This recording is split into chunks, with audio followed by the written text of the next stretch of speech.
My Tinder date tells me he's going to R-word me, so I publicly share all of his messages to his workplace. Bear with me as this might get long.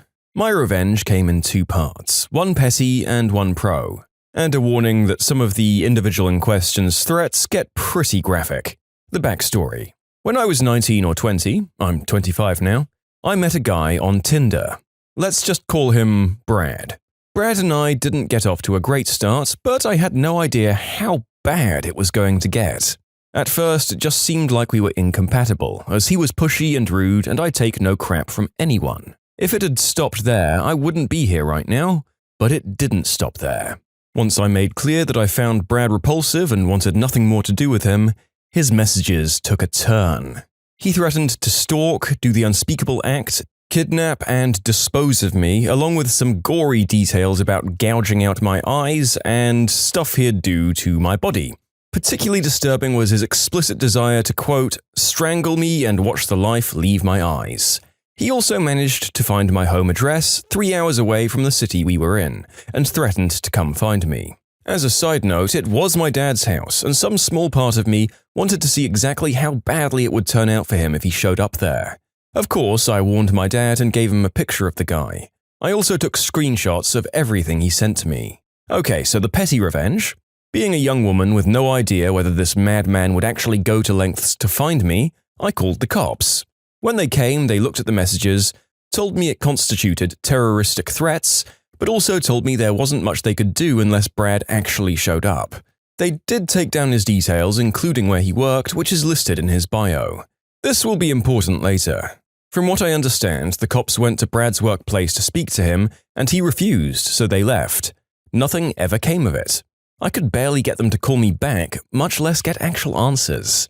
It was a serious bummer, especially back when it was fresh and I was genuinely terrified.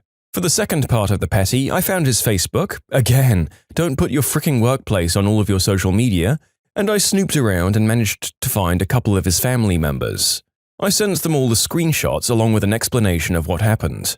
I didn't hear back for a few days, but when I did, it was from Brad's mum. She apologized profusely on behalf of her son and told me that they were driving from Brad's hometown 3 states away to confront him. She asked me not to warn him of this in advance, and obviously I agreed. I don't know what became of this, but I hope he got a good Southern-style butt-whoopin'. Now for the pro-level revenge. A few years later, when Brad probably thought he was in the clear, something jogged my memory of what he did, and I decided it was time for him to face some actual consequences. I made a Facebook post including his picture and bio, all of the screenshots, and a message warning people in our area and asking them to share it around so other women would know who they were dealing with. 2 days later, Facebook took it down, but the damage had already been done. 3,000 shares and many messages later, and all of that information had made its way to his company's Facebook page.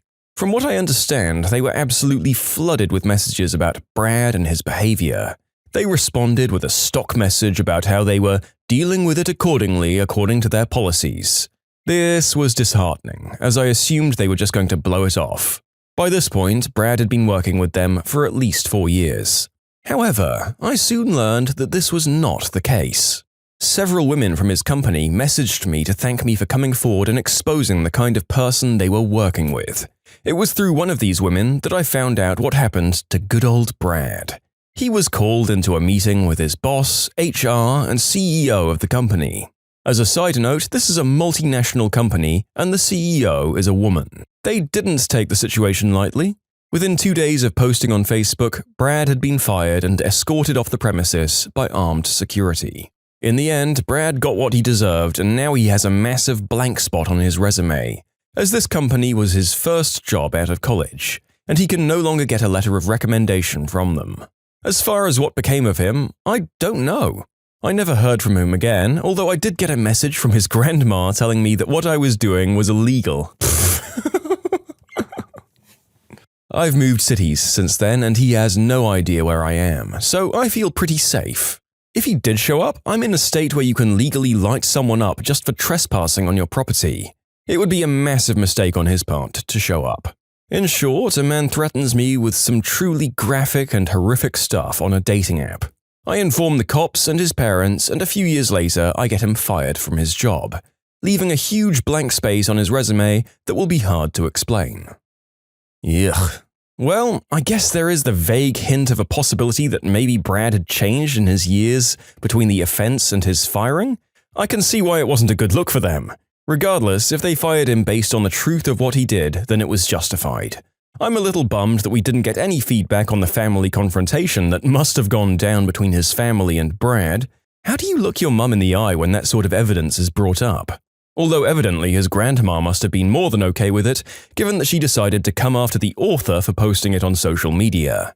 You know what, folks? I understand that we all do dumb things when we're young, but these two were in their 20s, and I think the line on things that people will still judge you on years later in life is probably drawn well short of threatening someone with the unspeakable act and their graphic murder if they refuse to do the deed with you. The time of this puts it at a few years after the Me Too era as well. So he definitely should have been more than aware that this kind of stuff was increasingly less likely to be tolerated. So at least his own self-instinct should have stepped in to protect him, even if it seems like he was a crappy enough person that basic morals weren't going to get in the way. Be better than Brad. It's not hard. My child deserves an A, even though they have no comprehension of your class material. I'm a teacher and I've worked in the private system. This entitled parent story takes the cake of my experiences. It was about 2 years ago. The child, Cece, was a student in my geometry class. I gave a simple quiz the first or second week of school to give students a feel for how my quizzes and tests work and how I expect them to study. I also gave them a study guide of sample problems that was similar to the quiz, and they could look up the answers I posted on the student portal. One question in particular was word for word and number for number the exact same question that would appear on the quiz. I do this to cover my own butt against entitled parents who claim I'm being too hard, and I'm really trying not to be. Cece naturally doesn't study and gets an okay grade, but definitely lower than the average, probably C range. Again, this was an easy intro quiz. I know she didn't study because the exact question was one of the ones she got wrong, and she admitted she didn't study to her friends when I was going over the quiz the next day. I told the students they could correct the quiz to bump it up a letter grade, and I thought everyone left happy enough with that. Right? Wrong. That evening I get a call from the entitled mother and entitled dad. They are not happy with Cece's grades or the fact that Cece can make corrections to up the grade. They set up a meeting and I'm puzzled, but I go ahead. Mom and Dad arrived at the meeting clearly annoyed. I show them the study guide, the quiz, everything highlighted to show how the questions match up, and the exact same question appears on both. This is normally when most parents realize that I've done nothing wrong and drop the argument, but not these two. Entitled Mum says, "Well, Cece is a good girl, she deserves an A." I said, well, this math quiz isn't about how good Cece is, it's whether or not she comprehends the material. This shows she doesn't. It's clear she didn't study, and she has an opportunity to make the grade a bit higher now.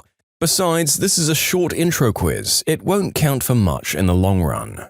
Dad says, "But Cece plays sports. How can you expect her to study and get an A? You should just give it to her. You're being completely unfair." I'm sorry, but extracurricular activities are a choice. Cece needs to balance her schedule. This quiz was 10 questions. The review sheet took most of my students about half an hour. They had it for 2 days before the quiz. And again, Cece can make up her grade by correcting the quiz. "But Cece is a good girl. Why can't you just change her grade to an A?" I'm not changing the grade until Cece proves she understands the material by correcting the quiz, and then I will bump up her quiz by 1 letter grade, the same as I do for all my students. We donate quite a lot to this school. Cece should be getting all A's. At this point, the principal supervising our meeting stepped in and had to explain to them they pay for quality of education and not grades. They left rather upset and I didn't hear from them again. Cece, to her credit, was very sweet and apologized for her parents' terrible behavior and admitted she knew she didn't study and could do better. She tried very hard for the rest of the year and came to extra help sessions, and I think she ended the year with a B-. Math wasn't her strongest subject. Thankfully, I never heard from entitled Mum or Dad about Cece's grades again. In short, Mum and Dad are furious that their daughter didn't get all A's and still saw private school as a way to pay for Cece to get straight A's. Yet again, I'm gobsmacked by the blatantness of the parents' idea of how this should work.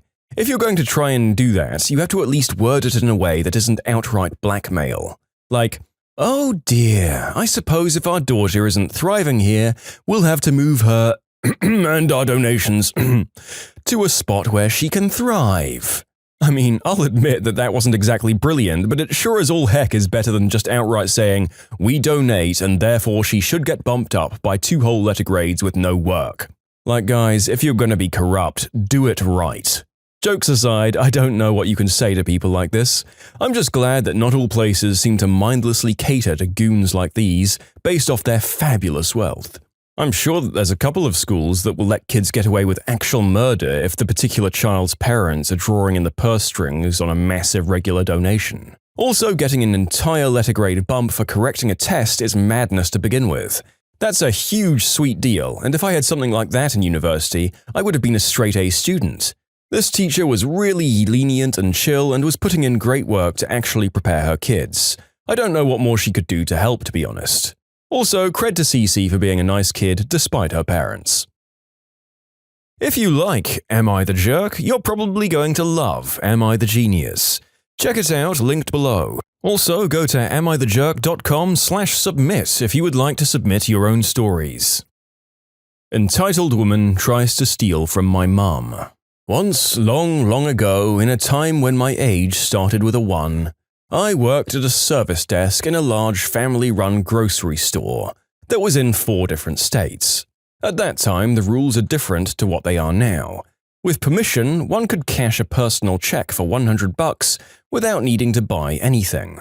So, on a busy weekend day, I'm busy at work and my poor mum comes up to the desk just crying. Her purse was taken from the grocery cart. I call security and one of my managers. Down comes our biggest security guard. Mum only came up to his lower chest height. There was over a foot of difference in height. He, as calm as a kitten, gets Mum calmed down, taking her upstairs to look over the cameras and call the local city PD. I'm still working, distracted, and my boss is staying nearby because he knows I'll bolt to my mum's side if I'm given the chance. And that's when she comes up to the desk.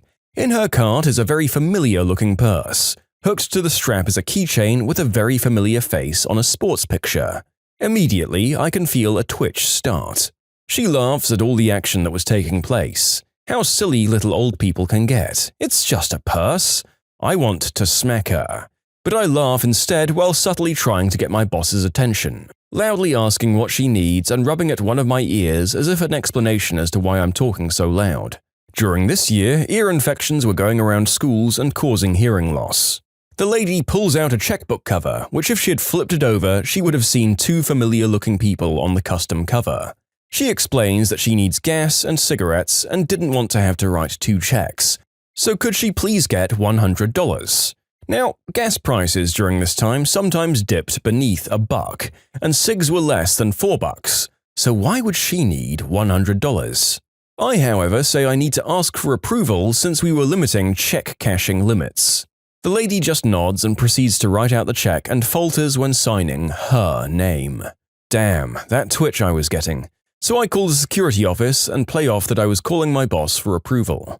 Our mountain of a man security guy clues in quickly and tells me to stall as cops are on the way.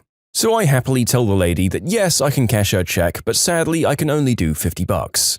Lady gives one of those forced laugh smiles and says she needs to rewrite the check. Ripping both the check and carbon out, I hold out my hand and point out that we have a shredder so I can keep her account number safe from the voided check. She hands over the ripped out check. It doesn't take long. She's struggling through the spelling of our last name and makes a newly married joke. I just force smile and nod my head. She pulls out a store ID card from the checkbook and hands them to me. Humming, I start to run the check and put it in such a way that I know the machine will jam. In the meantime, the security guard comes down, and out of the corner of my eyes, I catch a flash of silver hair with my mum standing behind him.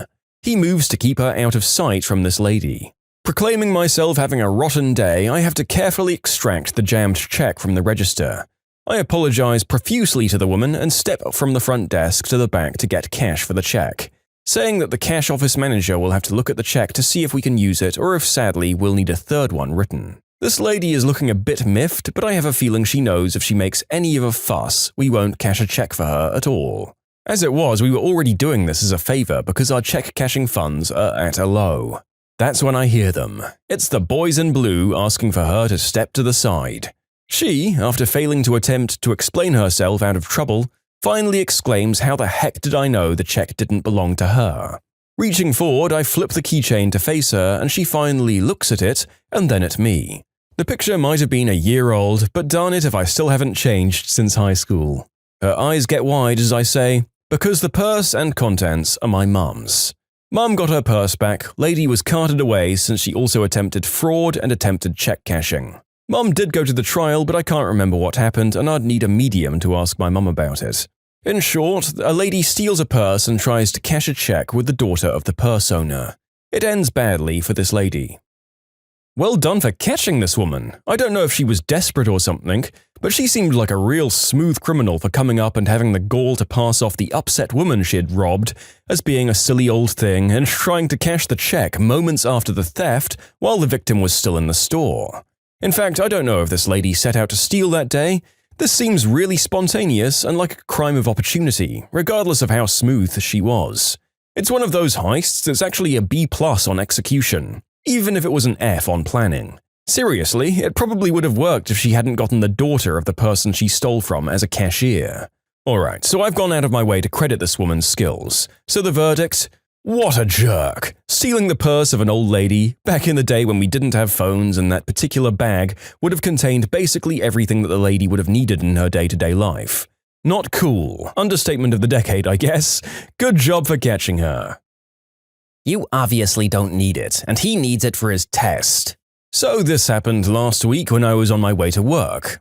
For background, I'm in a D&D group that meets every Sunday and Tuesday night, and I have a bit of a knack for losing track of time and just not sleeping on those nights. So when I get ready for work, I stop at a gas station on the way and grab an energy drink and a breakfast sandwich. Because if I don't, I'm absolutely dead for the day, and I can't deal with the crappy people I work with and for.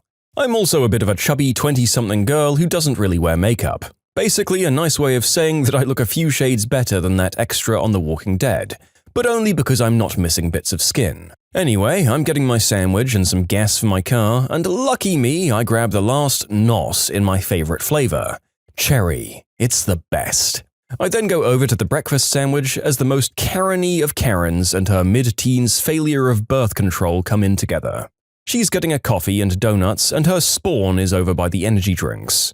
He begins whining about there not being any on the shelf as I grabbed my stuff and put it on the counter to be rung up.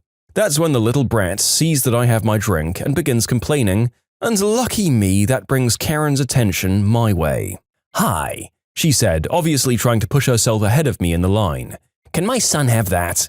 My dead stare, although a suitable response, was rude, so I shook my head and said a tired, "No, I just brought it. They may have some in the back though." And she took offense to that and started mouthing off about how I should get one of those ones in the back then. After all, her son had a test and they were in a hurry and didn't want to be late. "Then you should probably ask now so he's not late. I brought this one and I'm going to be late for work." She narrowed her eyes before continuing to ask and demand that I hand it over despite having already paid. I'd also like to point out that the cashier at this point recognized me and knew that I get a bit testy when I'm tired and non-caffeinated. I asked, "Hey, how many do you have in the back?" The mum made a bit of a smug face at this point, but I cracked open my can, which made her gasp and glare. We have a case left in the back." I said, "I'll take it. Mind if I pick it up after work?" It was about $40 with the 2 for $3 promotion they had going. I paid as she screamed about how that wasn't fair and how I have enough caffeine to last me a month. So F you, Karen, no one gets between me and my caffeine. Look, if you ask stupid questions, you're going to get stupid results. Take that, Karen, and, Karen's teenage kid? Well, sucks that you have that as your mother. Learn from her mistakes, kid. That kind of behavior is only going to set you behind in life and leave you exhausted and drowsy during life's literal and figurative tests. Now, you have all the information you need to not grow up to be a Ken. Also, I love the author's vibe. She went in on her regular routine, just hoping to get a bit of caffeine after a night of playing D&D, but did not shy away when she found herself on the path of violence. She joined battle and came out well and truly the victor, and with all the caffeination she'd need for her post-role-playing mornings from hell in the future. Great job, author. When you subscribe, make sure to hit the bell to turn on notifications. Put the playlist on in the background to finish listening to all the stories. Or if you want to check out some great music, check out easymode.com. If you like Am I the Jerk, give Am I the Genius a shot. Everything linked in the description.